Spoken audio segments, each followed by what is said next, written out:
Nama Abu Nawas begitu populernya sehingga cerita-cerita yang mengandung banyak humor yang dinisbatkan berasal dari Abu Nawas.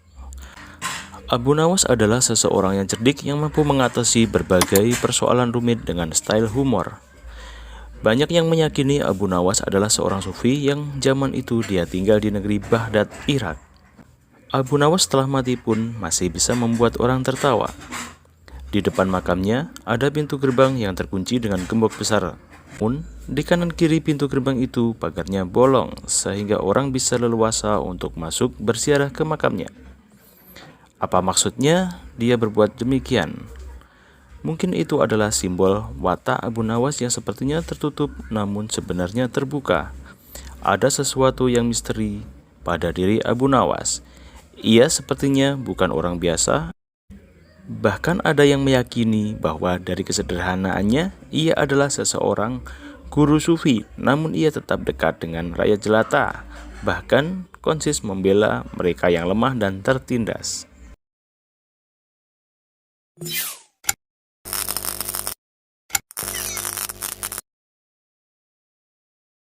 Hadiah bagi tebakan jitu. Baginda Raja Harun al-Rasyid kelihatan murung. Semua menterinya tidak ada yang sanggup menemukan jawaban dari dua pertanyaan Baginda. Bahkan para penasihat kerajaan pun merasa tidak mampu memberi penjelasan yang memuaskan. Padahal Baginda sendiri ingin mengetahui jawaban yang sebenarnya. Mungkin karena amat penasaran, para penasihat Baginda menyarankan agar Abu Nawas saja yang memecahkan dua teka-teki yang membingungkan itu. Tidak begitu lama Abu Nawas dihadapkan. Baginda mengatakan bahwa akhir-akhir ini ia sulit tidur karena diganggu oleh keingintahuan menyingkap dua rahasia alam. Tuanku yang mulia, sebenarnya rahasia alam yang manakah yang Paduka maksudkan? Tanya Abu Nawas ingin tahu. Aku memanggilmu untuk menemukan jawaban dari dua teka-teki yang selama ini menggoda pikiranku, kata Baginda. Bolehkah hamba mengetahui kedua teka-teki itu wahai Paduka junjungan hamba? Petik 2. Yang pertama, di manakah sebenarnya batas jagat raya ciptaan Tuhan kita? Tanya Baginda. Di dalam pikiran, wahai Paduka yang mulia. Petik 2. Jawab Abu Nawas tanpa sedikit pun perasaan ragu, Tuanku yang mulia. Lanjut Abu Nawas, ketidakterbatasan itu ada karena adanya keterbatasan. Dan keterbatasan itu ditanamkan oleh Tuhan di dalam otak manusia. Dari itu manusia tidak pernah tahu di mana batas jagat raya ini. Sesuatu yang terbatas tentu tak akan mampu mengukur sesuatu yang tidak terbatas. Petik 2. Baginda mulai tersenyum karena merasa puas mendengar penjelasan Abu Nawas yang masuk akal. Kemudian, Baginda melanjutkan teka-teki yang kedua. Wahai Abu Nawas, manakah yang lebih banyak jumlahnya, bintang-bintang di langit ataukah ikan-ikan di laut? Ikan-ikan di laut, jawab Abu Nawas dengan tangkas. Bagaimana kau bisa langsung memutuskan begitu? Apakah engkau pernah menghitung jumlah mereka? Tanya Baginda heran.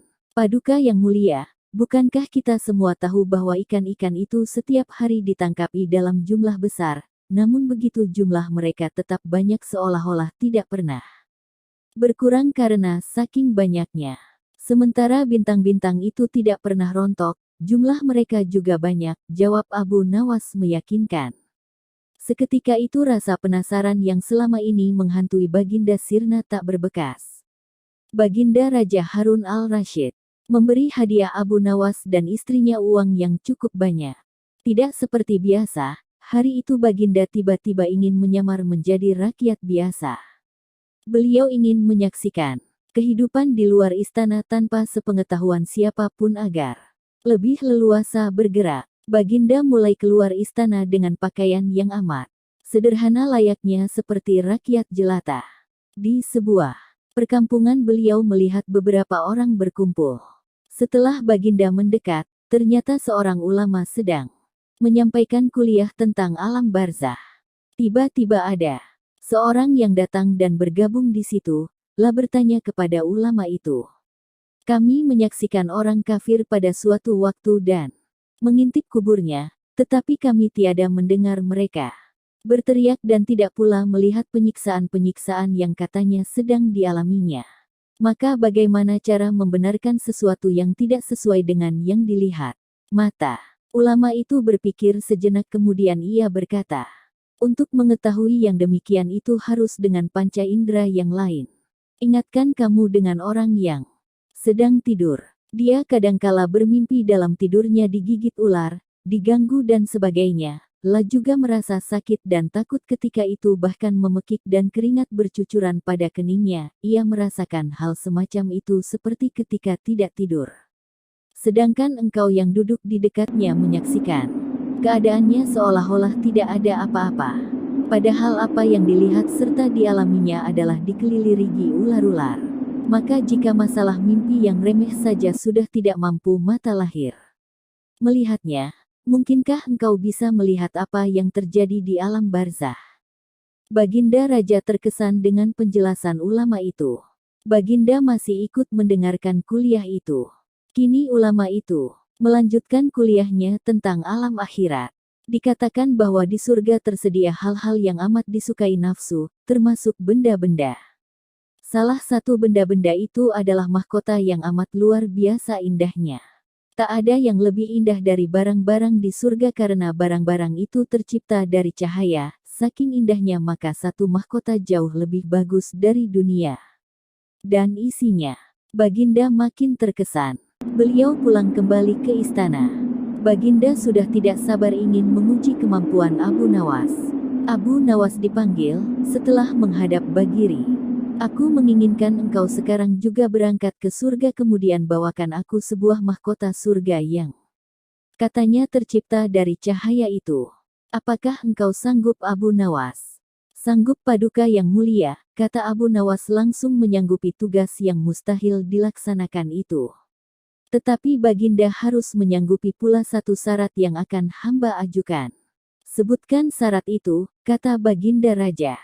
Hamba mohon Baginda menyediakan pintunya agar hamba bisa memasukinya.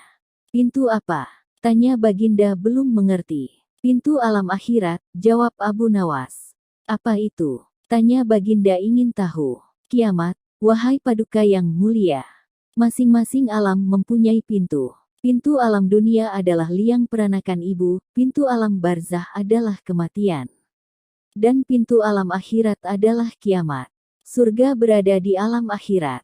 Bila Baginda masih tetap menghendaki hamba mengambilkan sebuah mahkota di surga, maka dunia harus kiamat terlebih dahulu. Mendengar penjelasan Abu Nawas Baginda Raja terdiam. Di sela-sela kebingungan Baginda Raja Harun al-Rashid, Abu Nawas bertanya lagi. Masihkah Baginda menginginkan mahkota dari surga? Baginda Raja tidak menjawab. Beliau diam 1000 bahasa.